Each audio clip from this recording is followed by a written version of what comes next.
जय हिंद दोस्तों, मेरे चैनल डिफेंस डिस्कशन में आप सभी का स्वागत है। बड़े अहम मुद्दे पर आज मैं बात आपके साथ करने वाला हूं, क्योंकि खबर आ रही है कि बांग्लादेश पाकिस्तान टर्की से कान फाइटर जेट खरीद सकता है।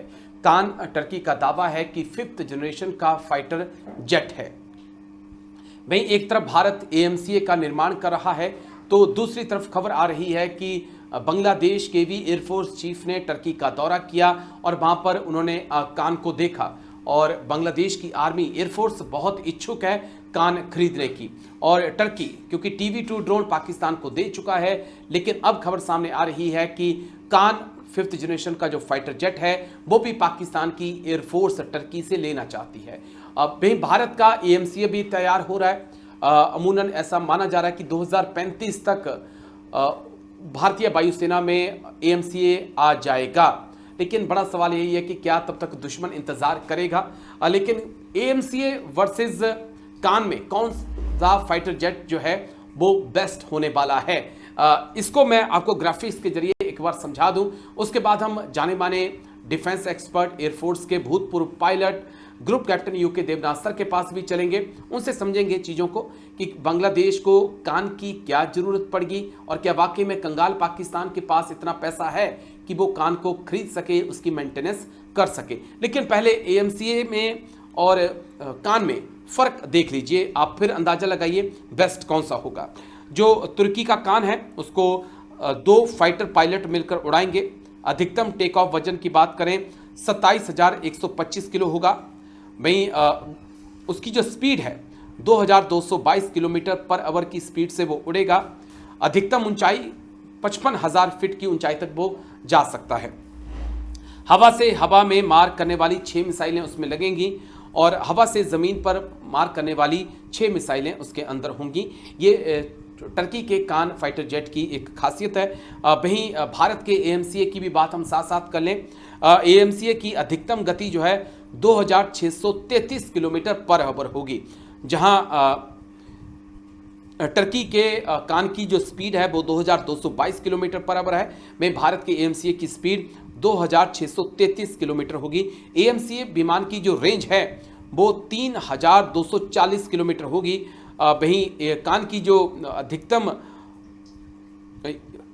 तो ये है इसकी जो रेंज है एएमसीए की कॉम्बैट रेंज की भी बात कर लें जो 1,620 है और अधिकतम रेंज 3,240 किलोमीटर है। यहाँ पर भी कान से भारत का एएमसीए आगे है। 65,000 फीट की ऊंचाई तक के जा सकता है कान, सिर्फ 55,000 फीट की ऊंचाई तक जा सकता है। एएमसीए में 14 हार्ड पॉइंट्स होंगे। अस्तर, ब्रह्मोस, एनजी, रुद्रम जैसी मिसाइलें जो कि भारत में बनी हैं वो मिसाइलें एएमसीए में लगेंगी। लेकिन बड़ा सवाल यही है कि एएमसीए आएगा कब और बांग्लादेश की आर्मी क्या वाकई में कान खरीदना चाहती है, कान जो फाइटर जेट है टर्की का, और पाकिस्तान क्या उसको खरीद सकता है, इतना पैसा पाकिस्तान के पास है। इसको समझना होगा और इसको समझने के लिए हम सीधा जाने माने defence expert group captain UK Devnath sir के पास चलेंगे। उन्हीं से तमाम सवालों के जवाब जान लेते हैं। शुक्रिया समय देने के लिए, थैंक यू सर। जय Hind Rajesh. Thank you sir, आपने समय दिया। दरअसल एक खबर आ रही है जो बेहद चिंताजनक है कि टर्की ये कोशिश कर रहा है कि बांग्लादेश की एयरफोर्स, पाकिस्तान की एयरफोर्स, इसके अलावा भी 8 से 9 और देश हैं, खासकर मुस्लिम देश, वो टर्की के 5th generation stealth fighter jet Kaan को खरीदें। माना जा रहा है कि काफी अच्छा ये विमान है और पाकिस्तान की एयरफोर्स लगातार टर्की के संपर्क में है और बांग्लादेश के एयरफोर्स चीफ ने हाल ही में टर्की का दौरा भी किया है। इस बीच भारत का एएमसीए दूर दूर तक दिखाई नहीं पड़ता। तेजस मार्क 1 के इंजन के लिए मुझे लगता है कि अभी भी इंतजार है कि फ्रांस देगा कि अमेरिका देगा। इस बीच दोनों पड़ोसी मुल्कों का 5th जनरेशन फाइटर जेट का सपना भारत के लिए क्या इसका इंपैक्ट होने वाला है सर भारत पर? राजेश, जहां तक बांग्लादेश एयरफोर्स की बात है, बहुत छोटी सी एयरफोर्स है जी। और वो एयरफोर्स उन्होंने किस लिए खड़ी की है वो आज तक भारत सरकार को नहीं बता पाए हैं। उनके पास छोटी सी एयरफोर्स है, उसमें महज 2 या 4 फाइटर स्क्वाड्रन होते हैं। ज्यादातर उन्होंने चाइनीज मेक के फाइटर स्क्वाड्रन रखे हैं। इस एयरफोर्स के साथ वो किससे लड़ना चाहते हैं? बर्मा जी। या भारत? आज तक वो बता नहीं पाए हैं। अगर वह इससे बर्मा से लड़ना चाहते हैं, अच्छी बात है। लेकिन अगर वो इससे भारत से लड़ना चाहते हैं, तो मेरे ख्याल से राजनीतिक माहौल इतना अच्छा है दोनों देश के बीच में, पहले भी और आज, ओके। कि दोनों देशों की एयरफोर्स में युद्ध होने की कोई संभावना नहीं है। आज भी चाहे बांग्लादेश में कोई भी सरकार आ जाए, भारत विरोधी सरकार भी आ जाए, तो क्या हवा में गुत्थम-गुत्ता होगी इंडियन एयरफोर्स की और बांग्लादेश एयरफोर्स की? कोई इसके चांस नहीं है। जी। वो शौकिया एक एयरफोर्स रख लेते हैं। मतलब मैं जरा उनका एयरफोर्स रखना जरा मिहाज एक शौकिया अंदाज है। क्या वो कान खरीदेंगे? मैं एक शब्द में बोल सकता हूं, नहीं, क्योंकि उनके जेब में इतने पैसे नहीं हैं। बांग्लादेश की एयरफोर्स का टोटल बजट या बांग्लादेश की सरकार की जीडीपी अगर हम देखें, उनका डिफेंस बजट कहीं से भी इस तरफ कहीं पे भी आसपास नहीं है कि वो गलती से भी 4, 6 या 8 कान विमान खरीद लें। हाँ, पाकिस्तान, पाकिस्तान क्या खरीदेगा? पाकिस्तान बातचीत कर रहा है तुर्की के साथ। तुर्की ने एक प्रोटोटाइप उड़ा दिया है, उसके जो इंजन है वो अमेरिका से ला रहा है। तुर्की 2 ओके। इंजन लगते हैं, जीई के इंजन है F114, जो हमें भी भविष्य में मिलेगा मार्क 2 के लिए, तेजस मार्क जी। 2 के लिए, उसका एडवांस वर्जन लगा रहे हैं। अब तुर्की ने सबसे पहले अपने को इक्विप करना है, जाहिर बात है, क्योंकि तुर्की की एयरफोर्स का ये एम्बिशन है कि उनके यहाँ पर 8 स्क्वाड्रन फाइनली कान विमान के हो जाएं। ओके। तो तुर्की को अपने एयरफोर्स को लैस करने में अभी 5 या 10 साल लग जाएंगे। क्या वो अपनी एयरफोर्स को छोड़कर दुनिया की दूसरी एयरफोर्स पाकिस्तान या किसी भी दूसरे देश को देंगे? इसकी संभावना कम लग रही है। जहां तक पाकिस्तान की बात है, हमें समझना चाहिए कि कान बहुत महंगा जहाज है। पाकिस्तान को ऑलमोस्ट सिमिलर परफॉर्मेंस का, ऑलमोस्ट सिमिलर 5th जनरेशन का स्टेल्थ फाइटर विमान चीन से मिलने की संभावना ज्यादा है। चीन तो उनको देना चाहता है JF-31। JF-31 अच्छा जहाज है, अच्छा 5th जनरेशन स्टेल्थ विमान है। उसमें जी। बढ़िया एयर टू एयर रेडार, बढ़िया एयर टू एयर मिसाइलें लगाने का प्रावधान है। ओके और सर। पाकिस्तान के जो पायलट हैं JF-31 ऑलरेडी उड़ा रहे हैं चीन में, उसकी इवोल्यूशन करने के लिए, यानी आंकलन करने के लिए। और चीन ने ये भी बोल दिया है कि अगर पाकिस्तान खरीदता है तो चीन आस्ते-आस्ते ट्रांसफर ऑफ टेक्नोलॉजी के तहत पाकिस्तान की जो एरोनॉटिकल कॉम्प्लेक्स है कामरा में, उसको मदद करेगा, जैसे वो JF-17 के लिए कर रहे हैं। ओके। आस्ते-आस्ते आज की तारीख में JF-17 करीबन 50% पाकिस्तान में बन रहा है, ट्रांसफर ऑफ टेक्नोलॉजी के तहत। लेकिन मैं आपको फिर से बता दूं कि एक 5th जनरेशन को एब्जॉर्ब करना, उड़ाना जी। अलग बात है। जी। उसकी ट्रांसफर ऑफ टेक्नोलॉजी को एब्जॉर्ब करना अलग बात है। उसको पाकिस्तान एयरफोर्स में ऑपरेशनलाइज करना अलग बात है। पाकिस्तान की एयरफोर्स को ऐसा करने में 10 साल, मेरे ख्याल से 15 साल लग जाएंगे। तो चिंता की कोई बात नहीं है। कहते जी। हैं कि जो ये 5th जनरेशन फाइटर जेट्स हैं, जिसमें F-35 भी है, J-20 है, इसकी मेंटेनेंस भी में भी काफ़ी पैसा खर्च होता है। कितना दम है सर इन बातों में?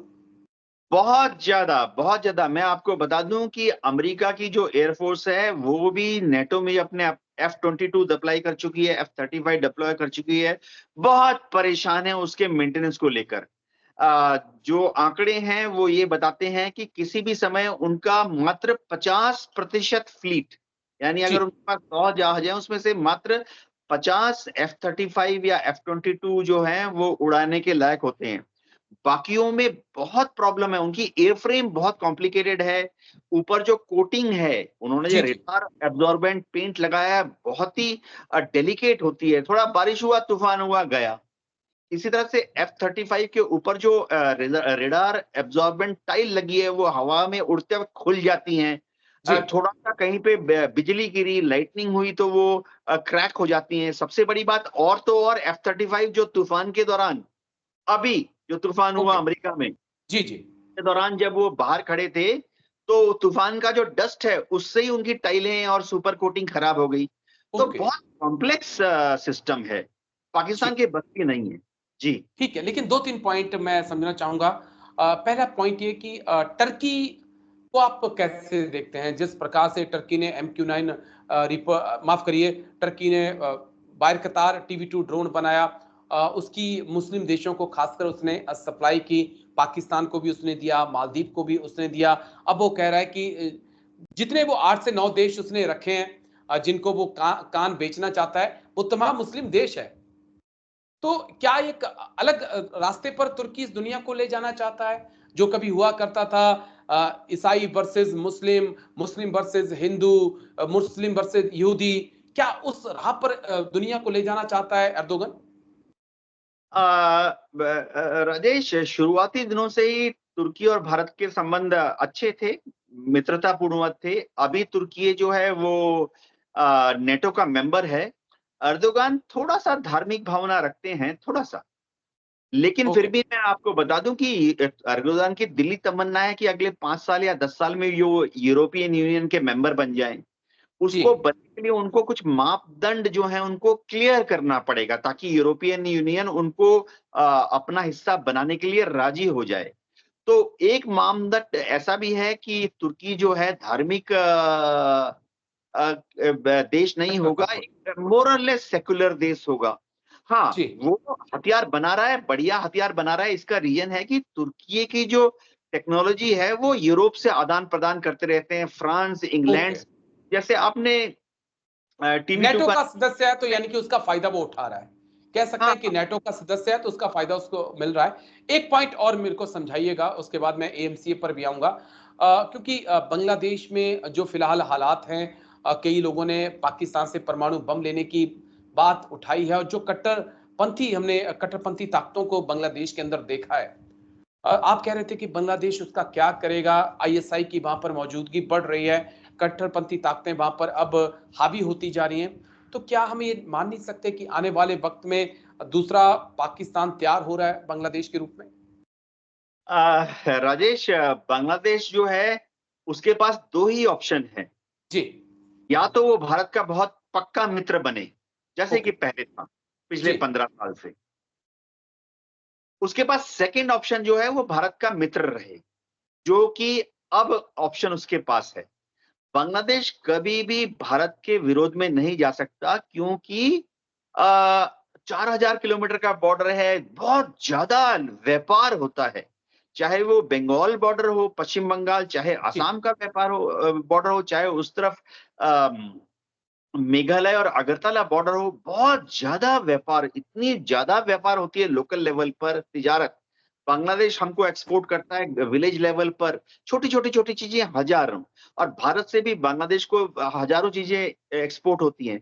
वो हमारा दुश्मन कभी नहीं बन सकते। ये एक अच्छी बात है।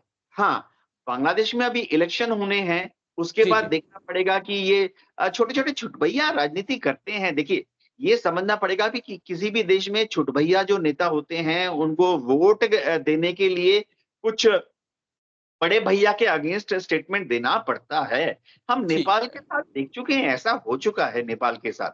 हम ओके। मालदीव के लेकिन साथ फिर देख वही बात चुके आ जाती है कि एयर फ़ोर्स का रखना, परमाणु बम की माँग उठना, चलिए वो एक अलग पहलू है। बस एक आखिरी पॉइंट जो मैं इस मुद्दे पर आपसे समझना चाहूँगा कि भारत के एएमसीए को लेकर लंबे वक़्त से हम 2 से 3 साल से चर्चा सुन रहे हैं। एएमसीए आने वाला है, एएमसीए तैयार हो गया है, प्रोटोटाइप उड़ जाएगा, एएमसीए दुनिया में धाक मचा देगा, J-20 फेल हो जाएगा, अमेरिका का F-35 उसके आगे कुछ नहीं है। लेकिन एएमसीए है कहाँ सर अभी? हाँ, हम आगे बढ़ रहे हैं, इसमें कोई शक नहीं है। आस्ते-आस्ते दृढ़ कदम से आगे बढ़ रहे हैं। तेजस मार्क 1 ए फ्लाई कर रहा है। मार्क 1 ए 2025 से आना शुरू हो जाएगा। तेजस मार्क 2 2030 से आना शुरू हो जाएगा। एएमसीए पक्का आएगा, 2035 में आ जाएगा। जी। हाँ, ये देखना पड़ेगा कि उसका प्रोटोटाइप जो है वो कब आता है। एचएएल बोल रही है 2030 तक प्रोटोटाइप दे देंगे, इसमें शक है।